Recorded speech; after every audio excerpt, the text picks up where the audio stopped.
월드컵 64경기를 모두 예상하고 분석하는 볼리TV의 신들림 프리뷰. 이제 4강입니다. 네, 이제 월드컵도 벌써 4경기밖에 안 남았는데요. 8강전에 이어서 4강전 2경기도 오늘 한 번에 이렇게 예측을 해보겠습니다. 8강전에선 2차례 정도 이변이 있었죠. 크로아티아가 승부차기 끝에 브라질을 꺾었고, 모로코도 포르투갈을 떨어뜨렸습니다. 1대0으로 승리를 했고요. 이제 크로아티아는 아르헨티나, 그리고 모로코는 프랑스를 4강에서 상대합니다. 오늘은 아르헨티나와 크로아티아를 중점적으로 분석을 해보겠습니다. 네, 먼저 경기 일시부터 확인을 해보겠는데요. 아르헨티나와 크로아티아의 경기는 14일 오전 카타르 루사일 스타디움에서 열립니다. 한 8만석 들어가는 경기장이라고 하죠. 네, 정말 결승전도 루사일 스타디움에서 그렇죠. 있는데. 네. 그래서 두 팀 중에서 뭐 결승에 올라가는 한 팀이 나올 테니까 네, 뭐 좀 더 익숙할 수는 있겠네요. 두 팀 5경기 성적 한번 살펴보겠습니다. 본선 5경기인데요. 아르헨티나는 먼저 1차전에서 사우디아라비아에 1대2로 충격패를 좀 당했잖아요. 정말 충격적인 그런 전 세계가 놀란 그런 이변이었는데 그게 좀 따끔한 예방주사가 된 것 같아요. 2차전부터는 16강 전까지 3연승으로 순항을 했고요. 8강에서는 우승 후보급으로 꼽혔던 네덜란드를 상대로 120분 혈투 끝에 2대2 무승부를 거둔 뒤 승부차기에서 승리를 했습니다. 에밀리아노 마르티네스 골키퍼가 2차례 선방으로 준결승 진출을 좀 이끌었죠. 근데 보통 이제 에미신이라고 하더라고요. 에미신. 네. 약간 어감이 좀 그렇긴 하지만 에미신이라고 많이 하더라고요. 네. 에미신. 네. 어쨌든 에미신 골키퍼가 이렇게 승부차기에서 좀 좋은 성적을 보여줬고, 크로아티아는 이번 대회에서 무패를 기록 중이거든요. 근데 무승부가 좀 많습니다.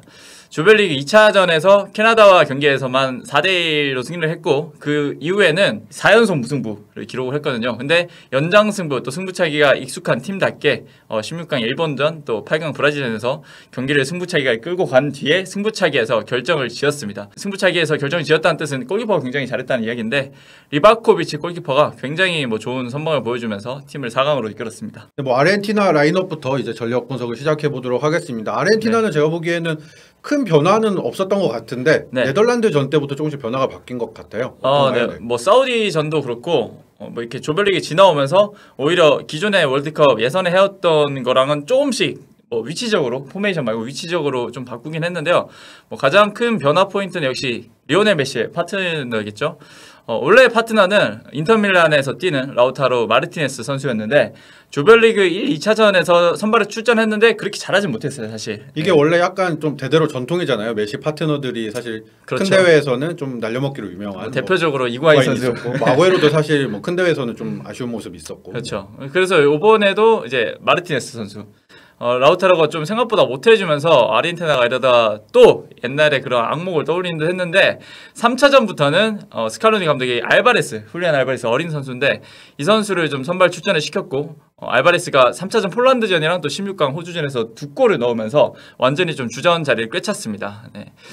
이외에는 거의 비슷하거든요. 근데 8강 네덜란드전에서 3백을 쓴 게 조금 눈길이 가는데 호주전을 비롯해서 경기 중 3백으로 전환할 때는 있었지만 경기 중에 근데 시작부터 3백을 꺼내는 거는 이 8강 네덜란드전이 처음이었습니다.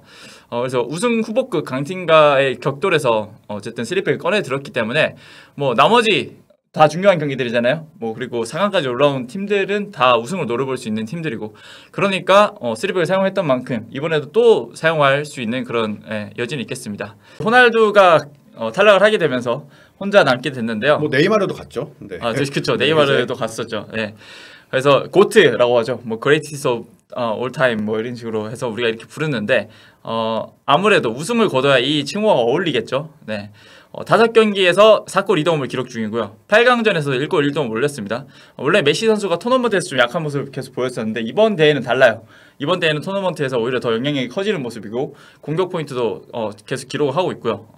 그리고 이번 경기에 출전을 하면 로타오 마테우스가 세웠던 월드컵 최다 출전 기록과 동률이 됩니다. 네, 25경기로 동률이 되고 이제 결승 어차피 이제 3, 4위전 그렇죠. 결승이든 3, 4위전 다 남아 있으니까 이제 메시가 월드컵 최다 출장을 할 가능성이 가장 높겠죠. 네. 그리고 골을 넣는다면 아르헨티나 역대 월드컵 최다 득점 단독 1위로 올라서게 됩니다. 현재 바티스투타와 10골로 동률이고 뭐 한 골 정도는 이제 남은 2경기에서 뭐 넣어주면 또 새로운 기록을 쓰겠네요. 네, 뭐 전력 변수가 될 만한 내용이 있을까요? 네, 있습니다. 일단은 8강전에서 경고 누적으로 그러니까 경고 한 장씩 받으면서 마르코스 아쿠냐 그리고 곤살로 몬티엘이 이번 경기에서 결정을 하게 됐습니다. 두 선수 모두 풀백 자원이고요. 양쪽 풀백을 서는 선수들인데 몬티엘 선수 같은 경우에는 사실 오른쪽 풀백에는 지금 나우엘 몰리나 선수가 주전으로 뛰고 있는데 그래서 그렇게 큰 변수는 아니겠지만 문제는 왼쪽입니다. 왼쪽에 아쿠냐는 사우디 아라비아전에서 텔리아피코가 나왔지만 좀 마음에 들지 않아서 아쿠냐를 바꿨는데 계속 잘해줬고요. 그래서 아쿠냐가 쭉 나오고 있었는데 아쿠냐가 이제 못 나오니까 다시 텔리아피코로 돌아가야 되는 거죠. 이 중요한 순간에 그러니까, 텔리아피코가. 네. 이게 좀 변수가 될 수는 있겠습니다. 네. 근데 이제 아르헨티나가 사실 8강전에 경고가 엄청 많이 나왔잖아요. 그렇죠. 근데 이제 다행히 리셋이 되면서 좀 부담을 덜고 아쿠냐가 따지는 건 이탈이 큰 타격이지만 부담을 덜고 그래도 나올 수 있을 것 같네요. 네, 거의 네덜란드랑 16장 가까운 그렇죠. 선수들만 받은 거 따지면 16장이었죠. 그렇죠. 그 정도로 받았는데 다행히 상황부터는 모든 경고가 리셋이 되면서 저 두 선수만 못 나오게 됐습니다. 네, 그럼 이제 크로아티아는 제가 한번 살펴보겠습니다. 크로아티아 라인업 3경기 라인업은 이렇고요. 네. 크로아티아의 가장 큰 고민거리는 아무래도 공격진이 아닌가 싶습니다. 뭐 연장전 승부차기를 계속 가고 있는데 이게 사실 그 전에 해결할 수 있으면 가장 좋잖아요. 그렇죠. 해결할 수 있는 선수가 없어가지고 지금 고민이 큰데 2차전 캐나다전에 4골을 몰아친 거 외에는 나머지 4경기에서 2골에 그치고 있습니다. 네. 이래서 이제 포메이션 조금씩 바꾸고 선수들을 조금씩 변화를 줬었는데 조별리그 2차전 3차전에는 리바야가 스트라이커로 나오면서 좀 해결이 되나 싶었는데 다시 토너먼트에서는 이제 페트코비치를 일본은 기용을 했었죠. 네. 선발로. 그리고 브라질전에서는 다시 크라마리치를 이제 1차전과 같이 초전방으로 돌리고 파샬리치를 기용하는 선택을 했습니다. 그러니까 지금 경기 치르면서 뭔가 꾸준히 나온 최전방 자원이 없네요. 네. 그렇죠. 그만큼 고민이 크다는 네. 뭐 방증이 되겠죠. 이제 뭐 아르헨티나전에서는 사실 어떻게 나올지 고민은 클 텐데 이미 네덜란드전 때 아르헨티나가 당하는 걸 한번 봤잖아요. 장신 공격수들한테. 그렇죠. 네. 그래서 이제 크로아티아가 아마 장신 공격수인 페트코비치 이 선수가 193cm고 아니면 안테이 부디미르 네. 이 선수도 190cm니까 그렇죠. 이런 선수들이 선발로 나와서 아르헨티나를 공략해 볼 수 있지 않을까. 어차피 마땅한 주전이 없으니까. 그렇죠. 근데 뭐 지금까지 투톱은 많이 사용하지 않았던 것 같은데 어쨌든 브라질전에서 연장전쯤에 페트코비치 그리고 부디미르 투톱을 좀 세웠었거든요. 근데 그거를 이제 아르헨티나 전에서도 조금 가동해볼 여지는 있겠죠. 네. 뭐 후반전에 기용을 할 수도 있고요. 그때처럼. 그렇죠. 네. 그리고 이제 좀 크로아티아에 짚고 넘어가야 할 점은 체력 문제가 아닌가 싶습니다. 크로아티아가 뭐 16강에 이어서 8강에서도 연장 승부도 벌였고 승부차기 승부도 벌였고 이게 연장까지는 체력전이기도 한데 승부차기는 정신적으로도 데미지가 엄청 크잖아요. 그렇죠. 근데 그런 경기를 2경기 연속으로 치렀다. 이거는 뭐 굉장히 큰 변수가 될 수 있을 것 같고 사실 크로아티아가 뭐 다들 아시다시피 2018 러시아 월드컵 때부터 이게 굉장히 초과 근무하고 그렇죠. 늦게까지 일하고 이게 그러니까 굉장히 익숙한데 그렇죠. 그래도 걱정이죠. 그러니까 이런 경험들이 굉장히 좀 크다고 느낀 게 토너먼트에서 크로아티아가 사실 그렇게 강한 팀도 아니었는데 저렇게 연장 승부까지 하고 또 브라질 같은 뭐 세리겐키 그렇죠. 1위를 상대로 저런 경기를 펼친다는 게 참 이게 경험의 힘이다 좀 이렇게 느꼈던 것 같습니다. 네. 근데 그 경험이 많다는 얘기는 그만큼 이제 나이도 많이 들었고 그렇죠. 사실 모드리치 이런 선수들도 4년 전에 비해서 4살을 더 먹었는데 계속 네. 이런 승부를 벌이고 있으니까 그리고 이 선수들이 계속 꾸준히 선발을 나오고 있거든요. 공격진 한두 자리 빼고는 선발이 그대로 유지되는 편이라서 네. 아마 4강전 큰 고비가 되지 않을까 싶습니다. 하시민 선수 누구를 꼽아오셨나요? 네, 뭐 많잖아요. 모드리치도 있고 페리시치도 있고. 그래도 이 선수를 뽑아야 되지 않나 싶어서 저는 네. 도미니크 리바코비치 골키퍼를 뽑아왔습니다. 아 이번 월드컵 스타죠. 네. 이번 월드컵은 좀 토너먼트 들어서 특히 골키퍼들이 많이 주목을 받고 있는 것 같은데 모로코의 야신부누라든지 앞서 말씀드린 아르헨티나의 에밀리아노 마르티네스라든지 이런 선수들과 함께 골든글러브 경쟁을 벌이고 있는 선수입니다. 네. 그래도 지금까지는 리바코비치가 가장 앞서 나간다고 볼 수도 있을 것 같아요. 그렇죠. 16강전에서 일본전에서 승부차기 선방을 무려 3개. 아 3개를 실축을 3개 한 게 아니고 네. 선방을 다 막아서 선방을 한 그러니까 자기가 승부를 결정 지은 거죠. 그렇죠. 이 정도면. 네. 스스로 지었고 이제 8강 브라질전에서는 120분 동안 선방이 11개. 제가 이 경기를 챙겼는데 네. 진짜 후반전에 브라질이 총공세에 나섰거든요. 근데 네이마르 뭐 파케타 뭐 누구 할 것 없이 굉장히 뭐 좋은 선방력 보여줬고 판단력이 진짜 좋더라고요. 예, 순간적으로 나와서 뭐 맞거나 아니면 발을 먼저 뻗어서 맞거나 뭐 이런 판단력이 굉장히 좋다고 느꼈습니다. 브라질의 무서움은 사실 우리가 잘 알고 있잖아요. 그렇죠. 신승관제 맞불 봤기 때문에 그런 팀을 상대로 공격을 이렇게 막아냈다. 이 선수 기록을 보면 알 수 있는데 경기당 유효슛 선방 횟수라던가 근접슛 선방 횟수가 막 2위고 1위고 이래요. 다 상위권에 위치해 네. 있네요. 네. 그 정도로 선방 능력이 뛰어난 모습을 보여주고 있고 네. 또 브라질전에서도 승부차기 1번 킥 호드리고 슈팅을 막아냈으니까 이번 대회에서만 승부차기 선방을 총 4개를 기록한 셈이 됐죠. 아까 판단력이 좋다 했잖아요. 네. 승부차기에서도 판단력이 좋은 게 뭐 못 막은 공들도 대부분 궤적은 다 읽어내더라고요. 방향은 다 있죠. 네, 어느 그러니까 정도 방향은 하고. 다 네. 어느 정도 읽고 뛰기 때문에 네, 승부차기 또 가면 리바코비치가 제일 큰 변수가 되지 않을까 생각합니다. 네, 사실 뭐 크로아티아가 경기를 승부차기까지 끌고 갈 수 있다면 리바코비치가 뭐 브라질전처럼 선방을 많이 해서 승부차기까지 끌고 간다면 리바코비치 존재 하나로 승률이 대폭 상승할 수 있지 않을까 싶습니다. 전력 변수 내용은 따로 별다른 내용은 없고요. 그리고 이 경기의 특이사항을 한번 살펴보면 네. 아무래도 승부차기가까지 가느냐 안 가느냐의 싸움이 될 것 같아요. 아무래도 전력 차만 봤을 때는 뭐 우리도 그렇고 사람들도 그렇고 다 아르헨티나가 우세다 이렇게 예상을 하지 않을까 싶은데 네, 그래서 좀 승부차기 작전을 또 쓸 것이다. 좀 이런 예상이 나오고 있죠. 그렇죠. 뭐 아르헨티나가 사실 공격력에 메시를 제외하면 그렇게까지는 뭐 날카로운 편도 아니고 크로아티아가 승부차기 작전을 돌입을 하면은 사실 누가 쉽게 뚫지도 못하고 뭐 이런 그렇죠. 상황이니까. 네. 근데 하지만 승부차기 작전이 이번에 통할지에 대해서는 좀 의문이 있죠. 그렇죠. 이제 아르헨티나도 승부차기를 꽤 잘하는 팀이기 때문에 네. 딱 한 번 패했는데 그게 2006 독일 월드컵에서 독일한테 패한 그 패배였고요. 그거를 제외하고는 모두 뭐 이런 토너먼트 대회에서 다 좋은 승률로 통과를 했습니다. 승부차기에서. 네, 뭐 프랑스와 모로코 경기로 한번 넘어가 보겠습니다. 네. 좀 간단하게 살펴보겠습니다. 뭐 2연패에 도전하고 있죠. 프랑스는 8강전 굉장히 명승부, 제일 재밌었던 경기가 아닌가 싶은데 그렇죠. 명승부 끝에 잉글랜드를 2대1로 꺾었습니다.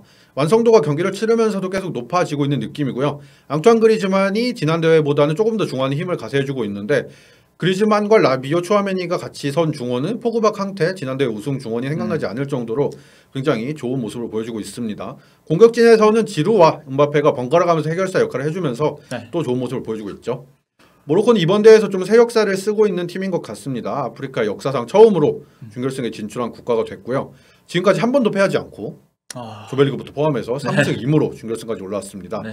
가장 큰 뭐 비결이라고 하면은 수비력이 아닌가 싶습니다. 장신 센터백 로맹 사이스, 네프 아게르드 그리고 골키퍼 야신 부누가 굉장히 뒤에서 단단하게 버텨주면서 5경기 동안 단 1실점 한 골밖에 내주지 않았습니다.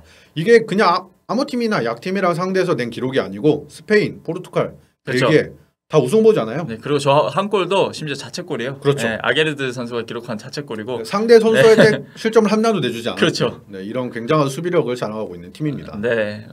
음바페는 이번 대회 최고의 공격수죠. 5골 2도움으로 최다 득점 1위에 올라 있고 최다 공격 포인트에도 1위에 올라 있습니다. 4년 전보다도 더 잘해진 것 같아요. 네, 굉장히 파괴력도 좋고 뭐 음바페가 한번 뛰면 수비진들이 와르르 무너지는 모습도 보이고 2018년 월드컵 때는 0골이었던 지루도 4골을 넣고 있어서 상대하는 팀 입장에서는 음바페만 좀 집중할 수 없기 때문에 음바페가 더 위협적인 것 같습니다. 네, 모로코에서는 분우 선수를 좀 꼽아볼 수 있을 텐데요. 프랑스가 화력이 강하다면 모로코는 방패잖아요. 네, 이 방패를 지키는 바로 이 분우 선수입니다. 이번 대회에서 좀 골키퍼들이 많이 주목받는다고 이야기를 했었는데 그 중에 또 최고 골키퍼 중 하나인 이 분우 선수고요. 또 이름이 하필 야신이라서 뭐 기사로 나올 때마다 야신의 재림, 뭐 이름값 한다. 네, 이름값 한다. 뭐 이런 뭔가 되게 영웅 취급을 많이 받고 있습니다. 또 이번 대회에서는 또 골키퍼들이 승부차기를 정말 잘 막는 게 굉장히 중요한데 스페인전에서 승부차기를 한번 했었잖아요. 16강전이었는데 여기서도 2차례 선방을 기록하면서 팀을 좀 승리로 이끌었습니다. 이 경기는 변수가 조금 있는 편입니다. 상대적으로 이제 프랑스는 조금 덜한 편인데 일찍부터 제외된 리카 에르난데스를 빼고는 특별히 뭐 이탈자가 없는 상황이지만 반면에 모로코는 부상인 우려가 있는 선수가 제법 많이 있습니다. 네. 일단 주전 수비수인 아게르드 그리고 마즈라위가 부상으로 아예 8강전에 나서질 못했고요. 근데 8강에서 또 추가 부상자가 발생했는데 그중 한 명이 수비의 핵심은 로맹 사이스였습니다. 그리고 하킴 지에시도 부상으로 중도 교체가 되면서 뭐 어느 선수가 돌아오고 어느 선수가 아직 뭐 못 나올지 확정이 된 건 아니지만 몇몇 선수들은 못 나올 수도 있을 거 선발로는 못 나올 수도 있을 것 같아서 조금 더 지켜봐야 될 것 같습니다. 8강에서 경고 누적 퇴장을 당한 백업 공격수 왈리드 셰디라 선수도 4강에 나설 수가 없는 상태입니다. 네, 자 이제 승부 예측을 한번 해봐야 되겠죠.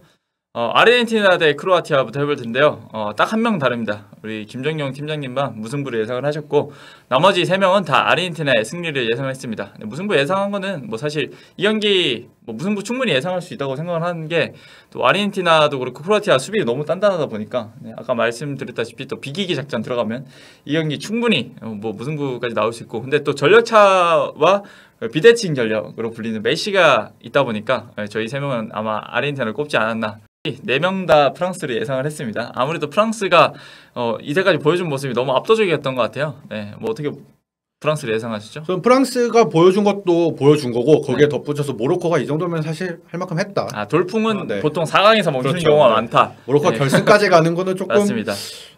그렇지 않을까. 그리고 싶기도 하고 사실 모로코가 앞서 말씀드린 대로 부상자 이슈가 좀 있기 때문에 네. 어떻게 될지 모르고 이런 면들이 있어서 저는 프랑스를 생각을 해봤습니다. 어떠신가요? 아 저도 일단 뭐 프랑스 공격진들은 모로코가 이때까지 붙어왔던 그런 팀들보다 좀 더 강하지 않을까 좀 그런 생각이 들고. 벨기에, 스페인, 포르투갈보다 프랑스다. 아 그렇죠. 왜냐면 사실 포르투갈도 그렇고 스페인도 그렇고 벨기에도 그렇고 벨기에는 나이가 많고 그리고 스페인은 또 명확한 스트라이커가 없었고 네, 그렇기 때문에 사실 프랑스에는 치명적인 공격수가 2명이나 있잖아요. 둘을 맡기는 좀 이 부상자 많은 상황에서 좀 어렵지 않을까 네, 그렇게 생각을 합니다. 자 승부 예측 적중률 한번 보겠습니다. 제가 제일 마지막에 했네요. 저 60경기 중에 24경기 맞춰서 40%고요. 조효정 기자가 아주 무서운 기세로 좀 치고 올라오고 있습니다. 네. 제가 꼴찌로 시작을 했는데 그리고 지금 2위까지 쭉 올라왔고 1위인 이제 서영우 해설위원과 한 개 차이까지 접근을 했습니다. 네. 과연 어떻게 될지. 저희 뭐 1위와 저 꼴찌 사이가 3경기 차이밖에 안 나죠. 다 한 개다씩 차이예요. 24, 25, 26, 27이니까. 네. 그래도 다 40%가 넘는다는 점. 그 점이 좀 긍정적인 네, 의미가 있지 않나 볼수 그래도, 있겠죠. 네. 네, 오늘의 신들림 프리뷰는 여기까지입니다. 여러분들도 댓글을 통해서 승부 예측을 남겨주시기 바라겠습니다. 감사합니다. 감사합니다.